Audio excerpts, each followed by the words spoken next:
हरे कृष्णा, राधे राधे, जय माता दी।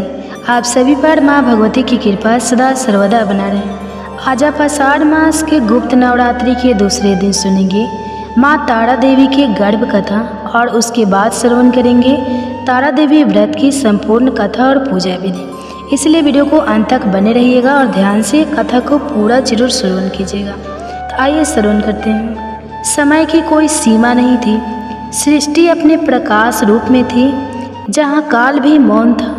ब्रह्मा ने सृष्टि की रचना की, विष्णु ने पालन का उत्तरदायित्व लिया और रुद्र ने संहार की शक्तियाँ अपने में समेट ली। परंतु जब सृष्टि में अज्ञान, भय और मृत्यु की छाया बढ़ने लगी, तब देवताओं ने एक दिव्य स्त्री शक्ति को पुकारा, एक ऐसी शक्ति जो जन्म से पहले ही चेतना को प्रकाश दे सके। तो माताओं बहनें, वीडियो में आगे बढ़ने से पहले आपसे विनती है कि वीडियो अच्छी लगेगी तो लाइक कर दीजिए और चैनल पर नए हैं तो चैनल को सब्सक्राइब कर लीजिए और साथ ही जय माता दी जरूर लिखिए और हो सके तो ज़्यादा से ज़्यादा शेयर कीजिएगा ताकि और भी गर्भवती माता के पास पहुंच सके। ब्रह्मा, विष्णु और महेश ने मिलकर उस तारा शक्ति का आवाहन किया जो गर्भ से ही जीव को मोक्ष का मार्ग दिखा सके। और तब एक रहस्यमयी प्रकाश की तरंगों से एक गर्भ का निर्माण हुआ। यह कोई साधारण गर्भ नहीं था, यह स्वयं तारा देवी का दिव्य गर्भ था। हिमालय के उत्तरी भाग में एक प्राचीन तांत्रिक आश्रम था जहाँ गुरु वशिष्ठ और उनकी पत्नी अरुंधति साधना में लीन रहते थे। उन दिनों एक विशेष योगबल से तप कर रही साध्वी मातंगी ने एक दिव्य स्वप्न देखा जिसमें एक नीले प्रकाश से युक्त देवी ने उन्हें दर्शन दिया और कहा, हे मातंगी, मैं तारा हूँ, आत्मा की रक्षक। मैं तेरे गर्भ से नहीं, तेरे तप से जन्म लूँगी। तो बस अपने हृदय को शुद्ध कर, मैं स्वयं आऊँगी। मातंगी ने अगले 9 दिन केवल मौन व्रत किया। उनकी साधना इतनी प्रबल थी कि स्वयं आकाश में सप्तवर्षियों ने यह देखा कि उनके आसपास एक नीला आभा मंडल बन गया और 9वें दिन बिना किसी देह संबंध के उनके हृदय में कंपन हुआ और वहाँ प्रकट हुआ एक दिव्य गर्भ। मातंगी का गर्भ कोई सामान्य शिशु नहीं था, तारा देवी की चेतना उसमें सक्रिय थी। उस समय से ही गर्भ में 5 प्रमुख शक्तियाँ सक्रिय हो गई। ज्ञान, बालक को गर्भ में ही वही वेदों का सार स्मरण था। ध्यान, तारा गर्भ में ध्यान मग्न रहती। माँ के शरीर के पास कोई नकारात्मक ऊर्जा आ नहीं सकती थी। तारा माँ के कानों से सुनकर गर्भ से ही उत्तर देती थी। जब एक असुर तांत्रिक रूप में मातंगी की तपस्या भंग करने आया, तभी तारा ने गर्भ से ही उसे भस्म कर दिया। गुरु वशिष्ठ ने जब मातंगी को देखा तो वे चौंक गए। उनके दिव्य नेत्र से उन्होंने देखा कि यह कोई साधारण गर्भ नहीं बल्कि देवी स्वरूप है। उन्होंने कहा, यह तारा है, तारिणी। यह वह शक्ति है जो मृत्यु को मात दे सकती है। इसे कोई जननी नहीं कहेगा बल्कि स्वयं अपनी सृष्टि की जननी बनेगी। गुरु वशिष्ठ ने तब घोषणा की कि यह गर्भ स्वयं सिद्ध है और इसकी उपासना गुप्त रूप से होगी। तभी से गुप्त नवरात्रि का प्रारंभ माना जाता है। मातंगी जब गर्भवती हुई तो उनका शरीर समय से परे हो गया। उन्हें भूख नहीं लगती, प्यास नहीं सताती और नींद भी नहीं आती। वे गर्भ से ही दिव्य मंत्रों का उच्चारण करने लगे। ओम श्रीं स्त्रीतु फट स्वाहा। इस मंत्र से तारा देवी का गर्भ संपदित होता और आकाश में गूंजने लगता। देवता, ऋषि, गंधर्व और योगिनी सब उनके चारों ओर मंडराने लगे। एक दिन मातंगी ध्यान में थी, तभी उनका गर्भ रोशनी से जल उठा। यह गर्भ जलता नहीं था बल्कि आकाशीय ज्ञान से चमकता था। तारा देवी ने गर्भ से ही कहा, माँ, अब समय है कि मैं सबकी साधना की परीक्षा लूँ। मातंगी के आसपास के सारे साधक जो केवल शक्ति के लोभ में तप कर रहे थे, वे सब भ्रमित हो गए। तारा ने उन्हें दिखाया कि बिना भाव के साधना केवल छल है। इस गर्भ ने साधकों को उनके पूर्व जन्मों का स्मरण करा दिया। 9 मास पूरे होने पर देवताओं ने ब्रह्मा से पूछा क्या तारा पृथ्वी पर जन्म लेगी?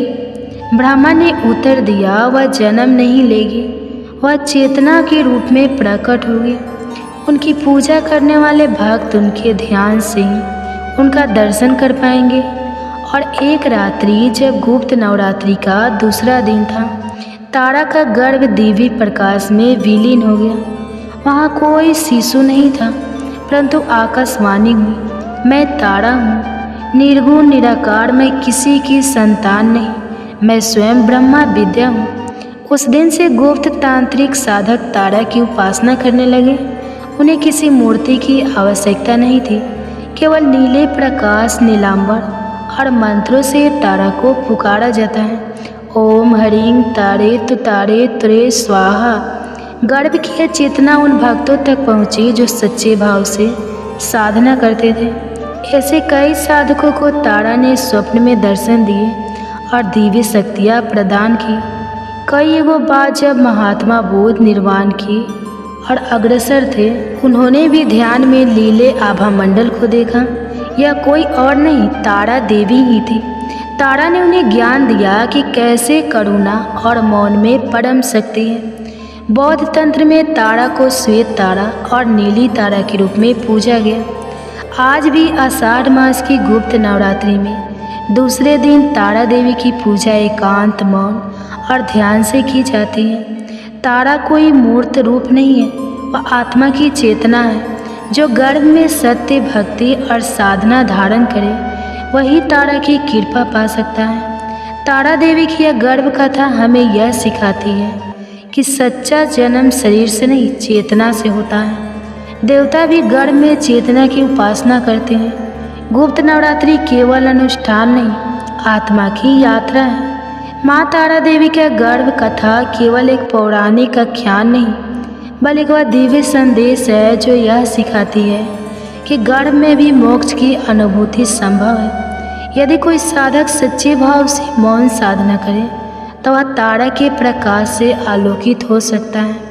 इसलिए गुप्त नवरात्रि के दूसरे दिन जब आप माँ तारा की उपासना करें तो यह ध्यान रखिए कि आप देवी को बाहर नहीं, भीतर अनुभव कर रहे हैं।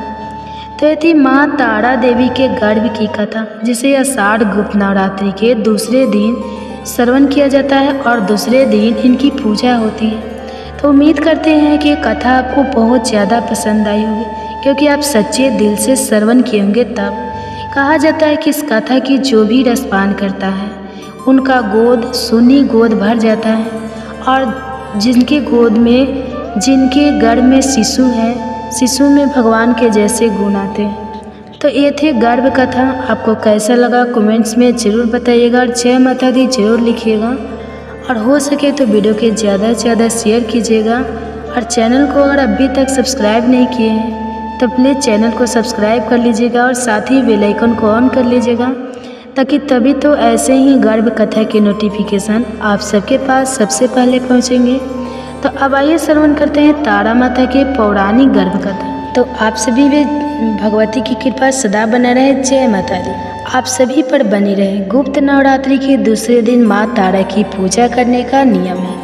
महाविद्या माँ तारा जीवन में आने वाली सभी विपत्तियों, आकर्षण और संकटों से मुक्ति दिलाने वाली है। माँ तारा की साधना पूर्ण रूप से अघोरी साधना होती है। माँ तारा की साधना करने से मनुष्य को अलौकिक सुख के साथ साथ शांति और समृद्धि भी प्राप्त होती है। माँ तारा अपने सभी भक्तों और उपासकों की सभी मनोकामनाओं को पूर्ण करती है। इसके अलावा माँ तारा धन से जुड़ी समस्याओं को भी दूर करती है और मुक्ति प्रदान करने वाली देवी है। बौद्ध धर्म में भी माँ तारा की उपासना को बहुत महत्वपूर्ण माना गया है। मान्यताओं के अनुसार भगवान बुद्ध ने भी माँ तारा की आराधना की थी और साथ ही भगवान श्री राम के गुरु वशिष्ठ जी ने भी पूर्णता को प्राप्त करने के लिए माँ तारा की ही उपासना की थी। शास्त्रों में बताया गया है कि भगवान शिव और महापंडित रावण भी माँ तारा की उपासना किया करते थे। मान्यताओं के अनुसार जिसका उद्धार भगवान शिव भी नहीं कर पाते हैं, माँ तारा उनका भी उद्धार कर देती है। जिस जगह पर भगवान आनंद भैरव ने गुरु वशिष्ठ जी को माँ तारा के उपदेश प्रदान किए थे, वह जगह आज के समय में भी तारापीठ के नाम से प्रसिद्ध है। माँ तारा की साधना एक विशेष प्रकार से की जाती है जिसका कोई विशेष नियम नहीं होता, किंतु अगर कोई मनुष्य पूरी श्रद्धा के साथ माँ की पूजा करता है तो अपने भक्त की पुकार जरूर सुनती है। माँ तारा की साधना करने से धन संबंधी सभी समस्याएं दूर हो जाती है और सभी दिव्य सिद्धियाँ भी प्राप्त होती हैं। शास्त्रों में माँ तारा को 10 महाविद्याओं की दूसरी विद्या बताया गया है। ऐसा माना जाता है माँ तारा का स्वरूप माँ काली के समान होता है। अगर कोई व्यक्ति तांत्रिक शक्तियाँ प्राप्त करना चाहता हो तो उसे इस दिन माँ तारा की विशेष साधना करनी चाहिए। तारा की पूजा ज़्यादातर अघोरी, तांत्रिक और साधु करते हैं। माँ तारा के 3 स्वरूप है। इनका रंग नीला है, इसलिए इन्हें नील सरस्वती भी कहा जाता है। इसके अलावा माँ तारा को उग्र तारा के नाम से भी जानते हैं। माँ अपना उग्र रूप धारण करके अपने भक्तों के सभी कष्टों को दूर करती है और अपने भक्तों को मोक्ष प्रदान करती है। माँ की पूजा करने से काम, क्रोध, मोह और लोभ से छुटकारा मिलता है। माँ तारा के तीसरे स्वरूप का नाम एक जटा है। उग्र तारा माँ का पहला रूप है। इस रूप में अपने भयानक और उग्र ऊर्जा की वजह से भी विश्व में विख्यात है। माँ तारा के अंदर समस्त तामसिक गुण मौजूद है और यह अपने भक्त की कठिन से कठिन परिस्थितियों में भी सहायता करती है। उग्र तारा किसी भी प्रकार के संकटों का नाश करती है और साथ बुद्धि, बल, विवेक को जागृत करके अपने भक्तों को विनाशकारी परिस्थितियों में भी रास्ता दिखाती है और उनकी सहायता करती है। माँ तारा का दूसरा स्वरूप है नील सरस्वती और माँ के इस स्वरूप में पूरे ब्रह्मांड का ज्ञान समाहित है। माँ नील सरस्वती आयुर्वेद, ज्योतिष विज्ञान या कुछ और भी अज्ञात ज्ञान जो कि सामान्य बुद्धि के व्यक्ति की समझ से परे होता है, इन सभी चीज़ों को एकत्र करने के बाद जो रूप बनेगा और जो ऊर्जा उत्पन्न होगी वह है देवी नील सरस्वती। देवी नील सरस्वती राजसिक गुण से संपन्न है। नील सरस्वती अपने ज्ञान और ऊर्जा से जवलत सब को भी शिव का रूप देने में सक्षम है। माँ तारा का तीसरा स्वरूप है एक जटा। देवी एक जटा मोक्ष प्रदान करने वाली देवी है। माँ का यह स्वरूप सत्य गुणी है। देवी एक जटा शिव को अपनी जटाओं में धारण करके उन्हें मोक्ष प्रदान करने वाली देवी है। देवी एक जटा अपने सभी भक्तों को मृत्यु के पश्चाताप अपने जटा में स्थान देती है और मोक्ष भी प्रदान करती है। माँ तारा का मंत्र नील कांच की माला से 12 बार जप करना चाहिए। मंत्र है ओम ह्रीं श्रीं तुम फटे। माँ तारा की पूजा विधि है। माँ तारा की पूजा हमेशा रात के समय में ही की जाती है, इसलिए अगर आप माँ की पूजा कर रहे हो तो हम हमेशा अर्धरात्रि में ही करें। माँ तारा की पूजा हमेशा एकांत कक्ष में ही करें जहाँ आपके अलावा और कोई दूसरा नाम हो भी ना। माँ की पूजा करने से पहले स्नान करें, इसके बाद एक सफ़ेद रंग की धोती धारण करें। माँ तारा की पूजा में कभी भी सिले हुए वस्त्र नहीं पहनना चाहिए। अब पश्चिम दिशा की ओर मुँह करके बैठ जाएं। अपने सामने एक चौकी रखें, उस पर गंगा जल छिड़क कर शुद्ध कर लें। चौकी पर गुलाबी रंग का वस्त्र बिछाएं। एक प्लेट में गुलाल के पुष्प रखें। अब चौकी पर तारा यंत्र की स्थापना करें। इस यंत्र के चारों तरफ चावल की 4 ढेरियाँ रखें। चावल की चारों ढेरिया पर एक एक लौंग रखें। इसके बाद तारा यंत्र के सामने घी का दीपक प्रज्वलित करें। दीप जलाने के बाद विधि विधान से माँ तारा के मंत्रों का जाप करें। जाप करने के बाद श्रद्धापूर्वक माँ तारा की कथा सुने और कथा सुनने के बाद माँ की आरती उतारें। पूजा करने के बाद में इस्तेमाल की गई सभी सामग्री को अगले दिन की पूजा करने से पहले किसी बहती हुई नदी में प्रभावित कर दें या फिर इन सामग्री को पीपल के पेड़ के नीचे जमीन में गहरा गड्ढा खोदकर दबा देना चाहिए। माँ तारा की पौराणिक कथा के अनुसार देवी तारा का जन्म मेरू पर्वत के पश्चिम भाग में चोलना नदी के किनारे हुआ था। मान्यताओं के अनुसार देवी तारा की उत्पत्ति तट पर हुई। हायग्रीव नाम के दैत्य के वध के लिए देवी महाकाली ने ही नील वर्ण धारण किया था। महाकाल संहिता के अनुसार चैत शुक्ल अष्टमी तिथि में देवी तारा प्रकट हुई थी। इस कारण यह तिथि तारा अष्टमी कहलाती है। चैत शुक्ल नवमी की रात्रि तारा रात्रि कहलाती है। सबसे पहले स्वर्ग लोक के रत्न द्वीप में वैदिक कल्पों, तथ्यों तथा वाक्यों के देवी काली के मुख से सुनकर भगवान शिव अपनी पत्नी पर बहुत प्रसन्न हुए। भगवान शिव ने देवी पार्वती को बताया कि आदि काल में का राक्षस का विनाश किया, तब आपका वह स्वरूप तारा नाम से विख्यात हुआ। उस समय आपका रूप बहुत विकराल था।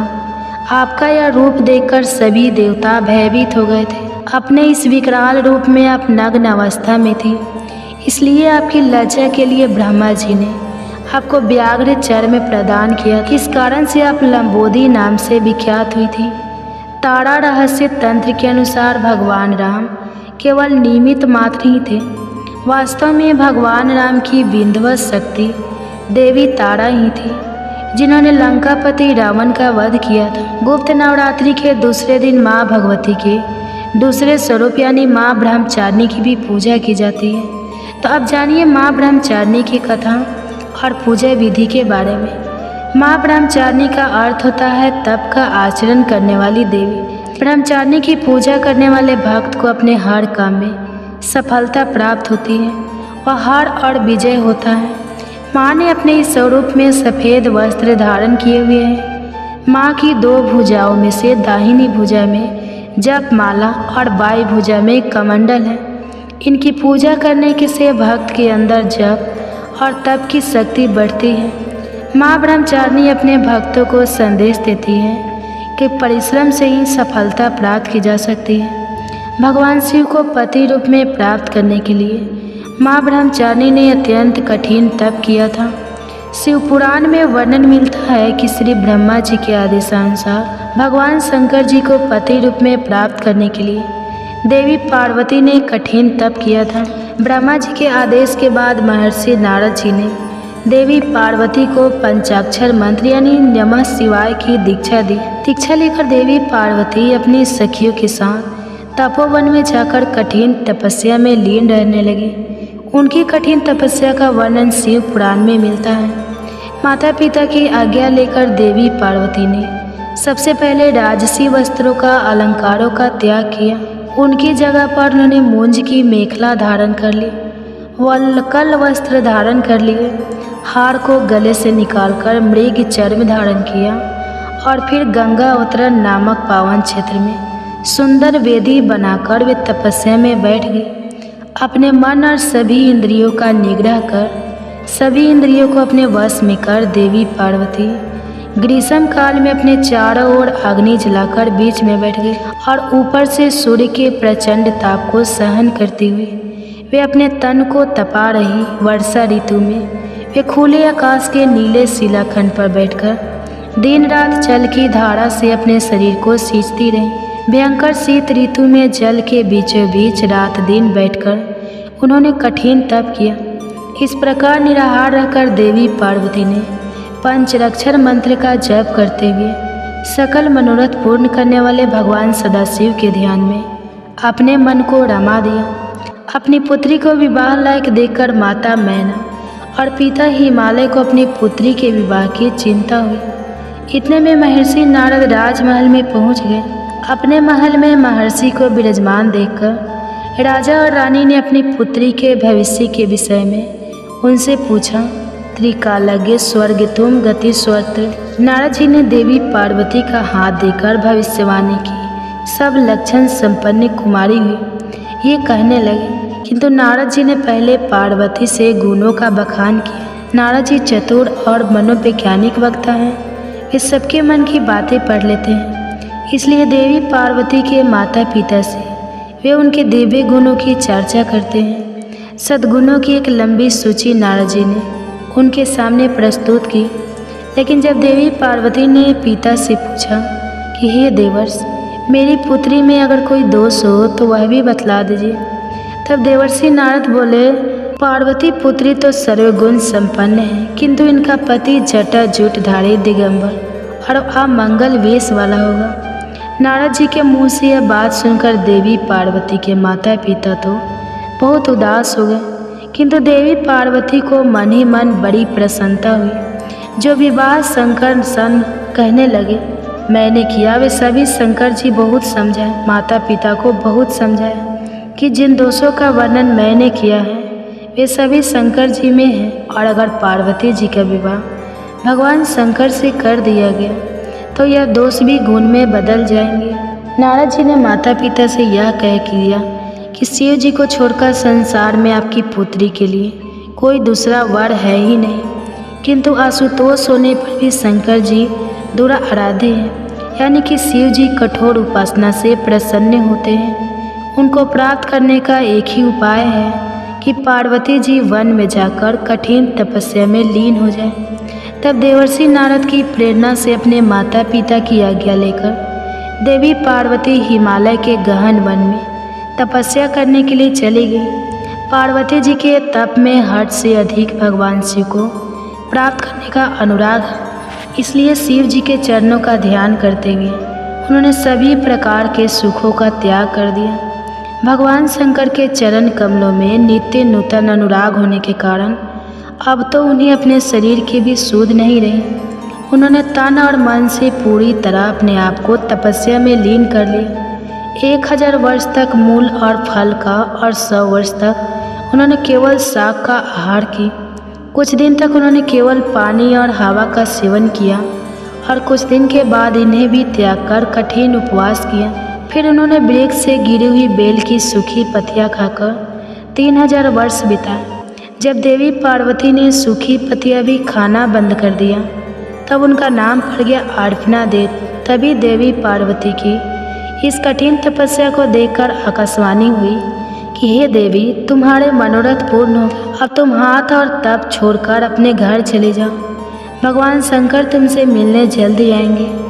इसके बाद एक दिन भगवान शिव ने देवी की तपस्या से प्रसन्न होकर उन्हें दर्शन दिए और उन्हें अपनी पत्नी के रूप में स्वीकार करने का वचन भी दिया। कठिन तपस्या में लीन होने के कारण और सभी प्रकार के सांसारिक सुखों का त्याग करने के कारण ही माँ के इस रूप की पूजा की जाती है। माँ ब्रह्मचारिणी की पूजा करने के सभी प्रकार के सुख समृद्धि की प्राप्ति होने के साथ ही सारे मनोरथ भी पूर्ण हो जाते हैं। तो प्रेम से बोलिए माँ ब्रह्मचारिणी माता की जय।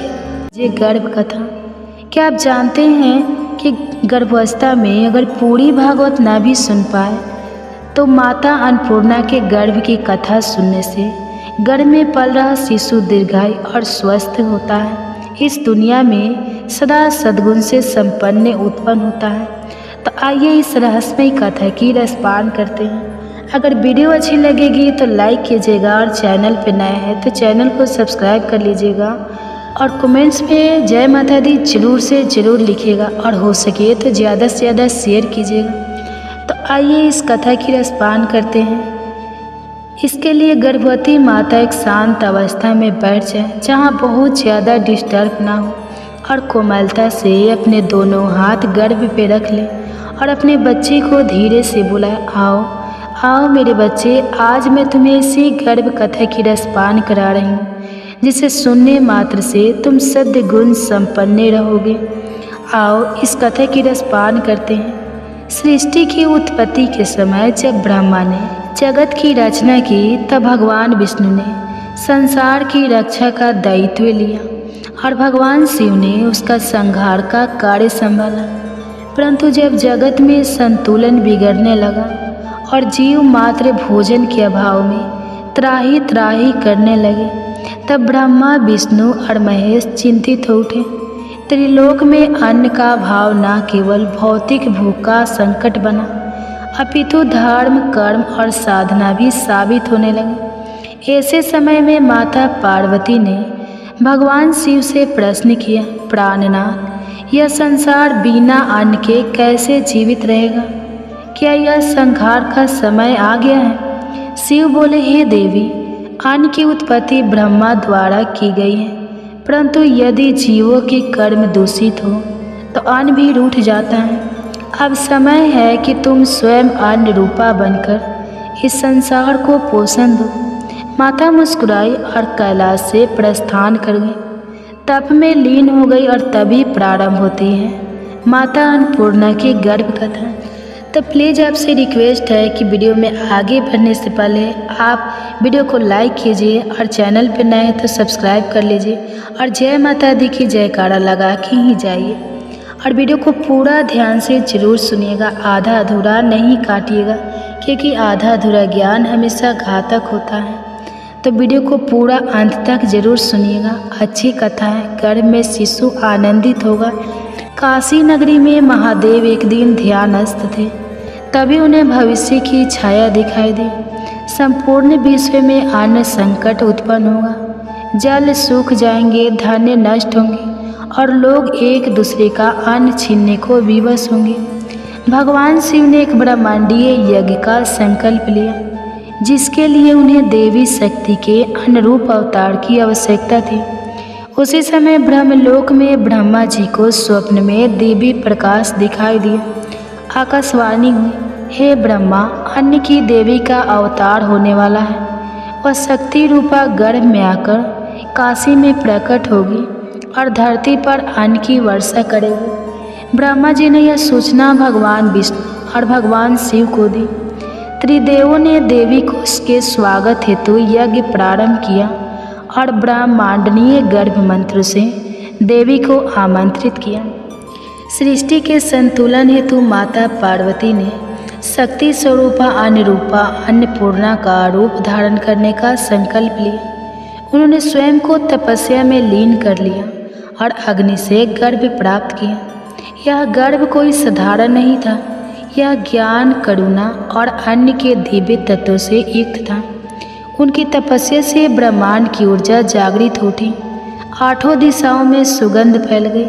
गंधर्व, अप्सराएं, ऋषिगण सभी देवी की इस अवस्था को देखकर चमत्कृत उठे। देवी अन्नपूर्णा के गर्भ की स्थिति अन्य देवी अवतारों से भिन्न थी। वहाँ न अंधकार था न उजाला, वहाँ थी केवल सात्विक ऊर्जा और यज्ञ की अग्नि। गर्भ में रहते हुए ही देवी ने यह निश्चय कर लिया कि वे न केवल अन्न देगी बल्कि प्रत्येक जीव को भूख से मुक्ति भी देगी। वे संकल्प करती है, जिस दिन मेरा स्मरण कोई भूख जीव करेगा उस दिन अन्न स्वयं उसके पास पहुँचेगा। गर्भस्थ रहते हुए ही देवी ने स्वप्न में अनेक ऋषियों और भक्तों को दर्शन देना प्रारंभ किया। वाराणसी के एक महात्मा श्री महेश्वर नारद जी को माता ने स्वप्न में आकर कहा, हे महात्मा, मैं काशी में प्रकट होने वाली हूँ, मेरे लिए अन्न मंडप तैयार करो। उसी समय से काशी नगरी में एक विशेष अन्न यज्ञ की तैयारी शुरू हो गई। दूसरी ओर अन्न संकट की मार से पीड़ित लोग धीरे धीरे काशी की ओर आकर्षित होने लगे, जिन्हें यह भी नहीं पता था कि वहाँ कोई देवी प्रकट होगी। वे भी कोई किसी अदृश्य शक्ति से खींचते चले जा रहे थे। सावन मास की पूर्णिमा को मध्य रात्रि में जब आकाश में चंद्रमा अपनी पूर्णता पर था, उसी क्षण देवी अन्नपूर्णा का जन्म हुआ। उनका जन्म किसी मानव स्त्री से नहीं बल्कि स्वयं पार्वती के तप से, अग्नि और अन्न के तेज से हुआ था। काशी में एक दिव्य मंडप के मध्य जब यज्ञ की अग्नि पूर्णाहुति के लिए जल रही थी, तभी वहाँ दिव्य प्रकाश फैला। उस प्रकाश से देवी प्रकट हुई। उनके हाथों में अन्नपूर्णा माँ पात्र था, जिसमें से अन्न स्वतः झड़ रहा था। उनकी आँखों में करुणा थी, मुख पर तेज और वाणी में अन्न की अमृत वर्षा थी। काशी नगरी में प्रकट होते ही माता अन्नपूर्णा का तेज ऐसा था कि लोगों की भूख बिना अन्न के ही मिटने लगी। परंतु वे एक शिशु के रूप में प्रकट हुई थी, एक अद्भुत कन्या जिनका स्पर्श ही अन्न का स्रोत बन जाता था। उनका लालन पालन वाराणसी के एक ब्राह्मण परिवार में हुआ, जिसे महादेव ने आशीर्वाद दिया था। इस कन्या ने बचपन से ही ऐसा चमत्कार दिखाया कि काशी वासियों ने कहना शुरू कर दिया, यह कन्या नहीं स्वयं अन्न की देवी है। जब नगर में अनाज की बोरियां चोर उठा ले गए तो बालिका ने अपने हाथ से भूमि पर रेखा खींच दी और वहाँ से अन्न फूटने लगा। एक दिन एक भूखा साधु आया। माता ने उसे अन्न पात्र में थोड़ा चावल दिया। साधु जब उसे खाने बैठा तो देखा कि उसका पात्र भरता ही जा रहा है। नगर के सबसे निर्धन घर में उन्होंने अपने छोटे से हाथ से रोटी बनाई और उस परिवार को 1 सप्ताह तक भूख नहीं लगी। महादेव एक दिन माता की परीक्षा लेने स्वयं एक भिक्षु के रूप में उनके द्वार आए। उन्होंने कहा, हे कन्या, क्या तुम मुझे अन्न दे सकती हो? माता मुस्कुराई और उन्हें अन्न का पात्र दे दिया, परंतु जैसे ही शिव ने एक ग्रास खाया, पात्र फिर से भर गया। शिव ने पूछा, तुम कौन हो देवी? यह अन्न समाप्त क्यों नहीं होता? माता बोली, हे नीलकंठ, यह अन्न उस करुणा का प्रतीक है जो ममता से जन्म लेती है। यह समाप्त नहीं होता क्योंकि इसका मूल प्रेम है। शिव ने तब उन्हें पहचान लिया और कहा, तुम पार्वती नहीं, शक्ति की उस अनंत रूपा हो जो संसार को पालती है। तुम ही अन्नपूर्णा हो। देवी ने यह समझ लिया कि संसार में अन्न केवल भोजन नहीं बल्कि धर्म, ज्ञान और जीवन का मूल तत्व है। उन्होंने शिव के साथ मिलकर एक दिव्य सभा का आयोजन किया जिसमें ऋषि, मुनि, यक्ष, गंधर्व, देवी देवता सब उपस्थित हुए। वहाँ उन्होंने घोषणा की, जिस भूमि पर अन्न का अपमान होगा वहाँ से मैं चली जाऊंगी। जहाँ अन्न को देवता समझकर पूजा होगी वहाँ मैं सदा वास करूंगी। देवी ने अन्नमय ब्रह्मा की स्थापना की, अर्थात अन्न भी ब्रह्मा का रूप है। उन्होंने कहा, भूख मिटाना ही सच्चा धर्म है। अन्य दान को सर्वश्रेष्ठ दान घोषित किया गया। अन्य परम दानम। भगवान शिव ने मां अन्नपूर्णा से प्रार्थना की, हे देवी, कृपा करके काशी में वास करो ताकि यह भूख से मुक्त रहे। माता ने स्वीकार कर लिया। वाराणसी में मणिका कर्णिका के समीप एक दिव्य स्थल पर उन्होंने अपने अन्नपूर्णा रूप में स्थान लिया। मंदिर के शिखर का निर्माण स्वयं विश्वकर्मा ने किया। मंदिर में पहला अन्न महादेव को समर्पित किया गया। तब शिव बोले, अब मैं भी भिक्षुक हूँ और यह देवी ही मेरी माता है, इसलिए उन्हें भिक्षाटन करने वाला देव और माता को भिक्षा देने वाली अन्नदायिनी कहा गया। माता अन्नपूर्णा की कृपा से असंख्य भक्तों की भूख और पीड़ा दूर हुई। माता अन्नपूर्णा की कृपा से असंख्य भक्तों की भूख और पीड़ा दूर हुई। कुछ कहानियाँ हैं इसमें। विदुर की रसोई है। महाभारत काल में जब श्री कृष्ण ने दुर्योधन का भोजन छोड़कर विदुर के घर भोजन किया तब वह अन्न माता अन्नपूर्णा का प्रसाद था। सबरी के बेड़ माता की प्रेरणा से श्री राम को अर्पित हुआ। शिरडी में साईं बाबा अन्नपूर्णा की कृपा से सदा भंडारा कराते थे। कई गांवों में जहां अन्न नहीं था, माता की मूर्ति रखकर केवल प्रार्थना से भंडार भर गए। देवी अन्नपूर्णा की गर्भ कथा केवल एक दिव्य जन्म की कथा नहीं है, यह एक आध्यात्मिक आंदोलन है जो कहता है किसी को भी भूखा ना सोने दो, अन्न का आदर करो, अन्न ही अन्नपूर्णा है। माता आज भी काशी में विराजमान है। अन्न का अक्षय पात्र लेकर उनके मंदिर में प्रसाद लेने वाला कोई भी भक्त आज तक भूखा नहीं लौटा। जो घर में मेरे नाम का जप करेगा उसका शिशु भूख का दुख कभी नहीं झेलेगा। जो स्त्री गर्भावस्था में मुझे नमन करेगी उसका गर्भ दिव्य ऊर्जा से भर जाएगा। व्रत कथा गर्भवती माताओं के लिए श्रवण करने से बहुत उपयोगी फल प्राप्त होता है। तो ये थी माता अन्नपूर्णा की गर्भ कथा। आपको कैसा लगा कमेंट्स करके जरूर बताइए। गर्भ कथा श्रवण कीजिएगा, लेकिन आप कुछ अलग जानिएगा। आज आप श्रवण कीजिएगा कौशल्या माता के गर्भावस्था की कहानी। गर्भ कथा की रसपान कीजिएगा। आपसे विनती है कि वीडियो को पूरा सुनिएगा और अपने गर्भ में पल रहे शिशु को सुनाइएगा कि कौशल्या माता कौन थी और उनके गर्भ में कैसे आए पुरुषोत्तम श्री राम और क्या क्या उनकी लीलाएं थी। आज हम अपने गर्भ में पल रहे शिशु को श्रवण कराएंगे।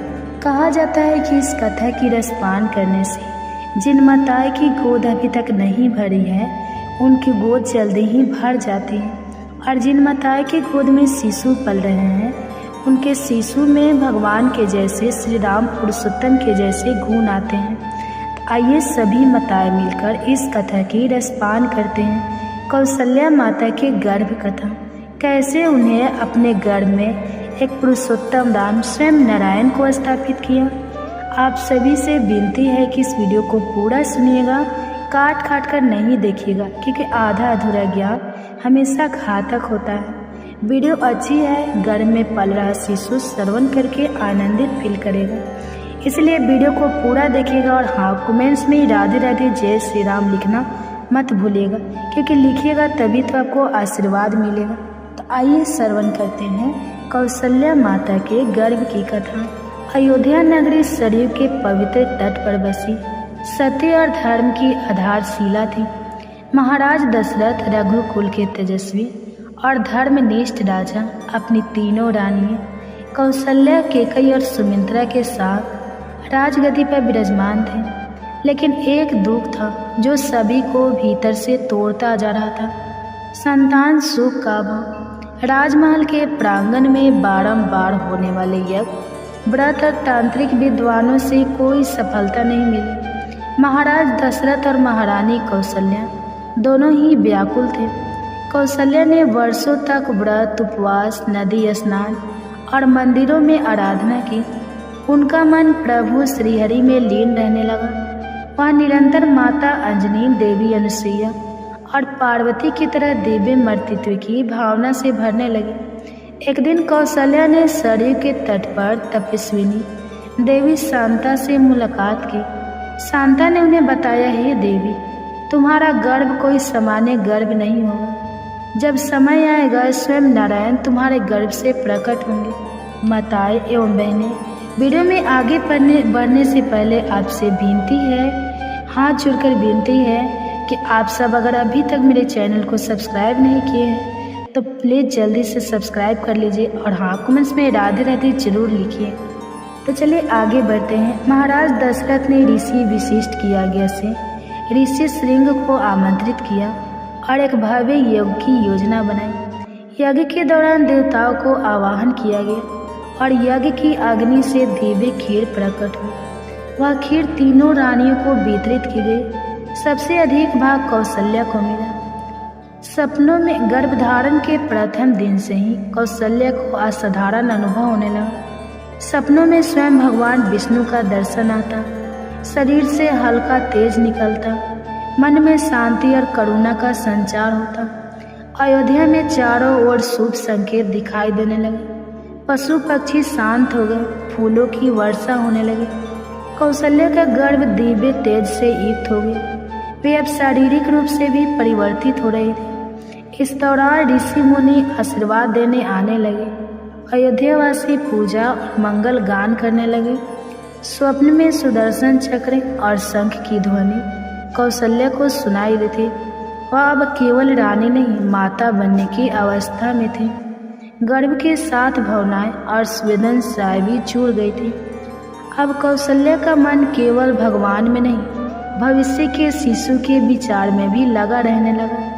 उन्हें लगता जैसे शिशु उनसे स्वाद कर रहा, एक असीम वात्सल्य का अनुभव। समाज में महिलाओं की दृष्टि में वह आदर्श गर्भवती बन गई। गर्भ का आकार बढ़ा, पर उनके शरीर में अलौकिक तेज था। उनके भोजन, विश्राम और पूजा विधियों में विशेष ध्यान रखा जाने लगा। एक रात कौशल्या को स्वप्न में नारायण का दर्शन हुआ। माता, अब समय समीप है। मैं तुम्हारे गर्भ से धर्म की पुनः स्थापना के लिए अवतरित होऊंगा। इस स्वप्न के बाद कौशल्या ने केवल फलाहार लिया, पूर्ण ब्रह्मचर्य और एकाग्र ध्यान में लगी रही। उन्हें हृदय से राम नाम की ध्वनि स्वतः ही निकलने लगी। पूरे अयोध्या में विशेष सजावट की गई। नगाड़ों की आवाजें, पुष्प वर्षा, संगीत, सब कुछ मानो प्रभु के आगमन की प्रतीक्षा कर रहे थे। कौशल्या भीतर से यह जान चुकी थी, यह केवल शिशु नहीं, स्वयं विष्णु है। गर्भ में हिलना डुलना भी दिव्यता से परिपूर्ण था। चैत मास की नवमी तिथि, पूर्ण वर्षु नक्षत्र, कर्क लगन, अभिजीत मुहूर्त में कौशल्या के गर्भ से भगवान श्री राम का प्रकट्य हुआ। कौशल्या के शरीर से तेजस्वी प्रकाश निकला। संपूर्ण अयोध्या दीपों से जगमगा उठी। आकाश से देवताओं ने पुष्प वर्षा की। यह गर्भ केवल एक बच्चे का नहीं था, यह धर्म की पुनः स्थापना का संदेश था। कौशल्या की गोद में जब राम आए, उन्होंने पहले बार उन्हें स्पर्श किया। या स्पर्श कोई सामान्य नहीं था। वह माँ के भीतर अनंत प्रेम और शांति भर गया। उन्होंने लोरी गई, सो जा रे ललना, राम प्यारे तेरे नाम की ज्योति उजियारे। राम माँ की ओर देखकर मंद मुस्कान, कौशल्या की आंखों से आंसू बह निकले। ऋषियों, राजाओं, जनमानस सभी ने राम को ईश्वर का अवतार स्वीकार किया। कौशल्या को अब जननी नहीं, देव माता कहा जाने लगा। उनका जीवन त्याग और सेवा का प्रतीक बन गया। वे बलराम के लिए नीति और धर्म की प्रथम शिक्षिका बनी। कौशल्या का गर्भ केवल शरीर का परिवर्तन नहीं था, यह स्त्री की शक्ति, सहनशीलता और माँ की रूप की प्रकाष्ठा थी। उन्होंने सिद्ध कर दिया कि नारी के भीतर सृष्टि और ईश्वर दोनों को धारण करने की क्षमता है।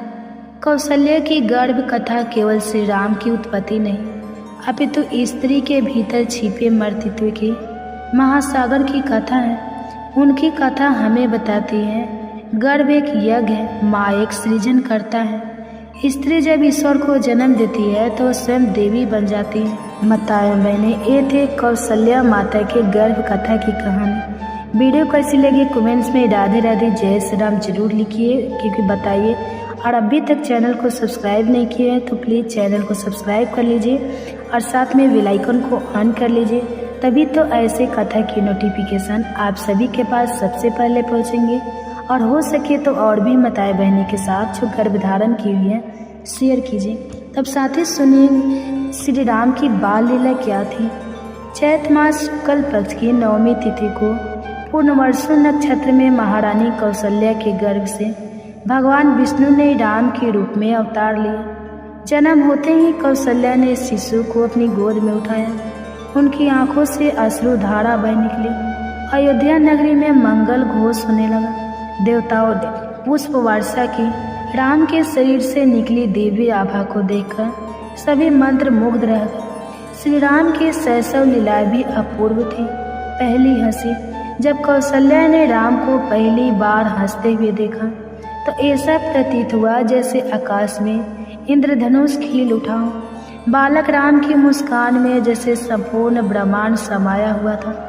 कभी कभी उनकी मुस्कान देख ऋषि मुनि भी ध्यानस्थ हो जाते हैं। जब श्री राम रोते तो उनके आंसू भूमि पर गिरते ही कमल के फूल खिल उठते। राम जब पहली बार अपने नन्हे पांव से चले तो धरती पर धूप कम हो गई। ऐसा लगता था सूर्य भी उनके चरणों में झुक गया। रात अत्यंत विनयी, सरल और करुणताशील बालक थे।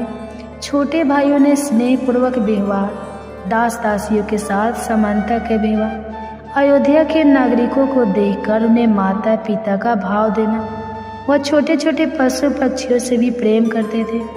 एक बार एक घायल हिरण को उन्होंने गोद में उठाया और स्वयं उसका उपचार किया। राम को शिक्षा के लिए ऋषि वशिष्ठ के आश्रम भेजा गया, जहाँ उन्होंने वेद, उपनिषद, स्मृति और ज्योतिष का गहन अध्ययन किया। अस्त्र शस्त्र विद्या में दक्षता प्राप्त की। नीति, न्याय और धर्म का अभ्यास किया। बचपन में ही उन्होंने नीति और मर्यादा के गूढ़ रहस्य को आत्मसात कर लिया। राम, लक्ष्मण, भरत और शत्रुघ्न चारों भाइयों का स्नेह अनुपम था, लेकिन राम और लक्ष्मण का विशेष संबंध था। लक्ष्मण राम की सेवा में सदैव तत्पर रहते। राम लक्ष्मण को अपना प्रतिबिंब मानते। एक बार भारत बीमार थे तो राम ने अपना व्रत तोड़कर स्वयं उन्हें औषधि दी।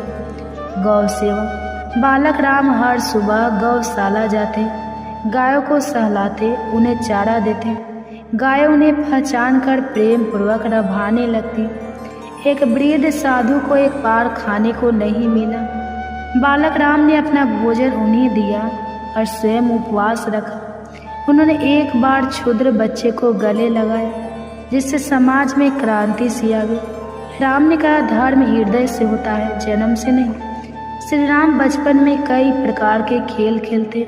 धनुष बाण बनाना, मिट्टी से छोटे छोटे धनुष बनाते और निशान साधते। राजा प्रजा का खेल खेलते, जिसमें वो सदैव राजा नहीं सेवक बनना पसंद करते। पाठशाला खेल, भाइयों को पढ़ाते और खुद प्रश्न पूछते। उन्होंने कभी किसी से संप्रदा नहीं की, बल्कि सभी के साथ लेकर चलते।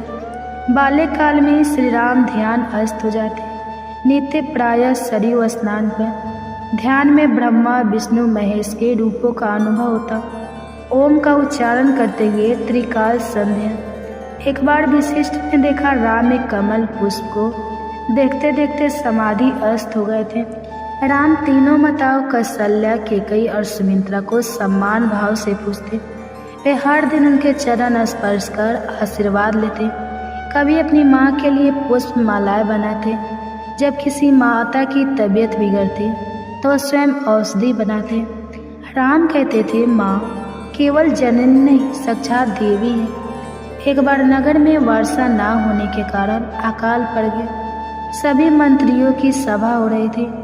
बालक राम ने कहा, प्रकृति की पूजा करो, वृक्ष लगाओ, जल संचय करो, यही समाधान है। सभी मंत्रियों ने राम की बात मानी और शीघ्र वर्षा होने लगी। एक रात्रि नगर में राक्षसों की हलचल हुई। राजा दशरथ चिंतित हो उठे। तभी बालक राम ने धनुष उठाया और बाहर निकले। सभी शतबद्ध रह गए। राम ने ध्यान और मंत्र बल से एक दिव्य रक्षा चक्र रच दिया और नगर सुरक्षित हो गया। बाल्यकाल में ही राम एक दिन जंगल में घूमते हुए एक आश्रय पहुँचे। वह सबरी का था। सबरी ने उन्हें पहचान लिया, पर राम ने कहा, तुम माँ के समान हो, तुम्हारी सेवा मुझे स्वीकार है।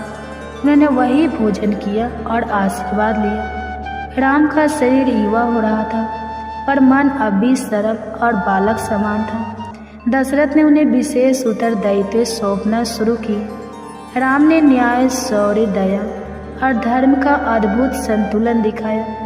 गुरु वशिष्ठ ने आदेश दिया कि राम को अब जनक ही भेजा जाए, जहाँ सीता स्वयंवर होने वाला था। राम ने विनम्रता पूर्वक माता पिता से विदा ली। श्री राम की बाल लीलाएं केवल एक अवतारी पुरुष की कहानियां नहीं थी, वे मानवता को दिशा देने वाली शिक्षाएं थी। परिवार, समाज, धर्म और प्रकृति के बीच संतुलन सिखाने वाली प्रेरणाएं थी। मर्यादा पुरुषोत्तम बनने की नींव थी। तो माताएं बहनें, ये थी भगवान राम के जन्म के समय की बाल लीला। उम्मीद करते हैं कि ये वीडियो को पसंद आई होगी। तो अभी जय श्री राम, राधे राधे जरूर लिखिए। और हाँ, अभी तक आपने मेरे चैनल को सब्सक्राइब नहीं किया है तो प्लीज़ मेरे चैनल को सब्सक्राइब कर लीजिए और साथ में बेल आइकन को ऑन कर लीजिए और हो सके तो ज़्यादा से ज़्यादा शेयर कीजिए। अब सुनिए एक और गर्भ कथा।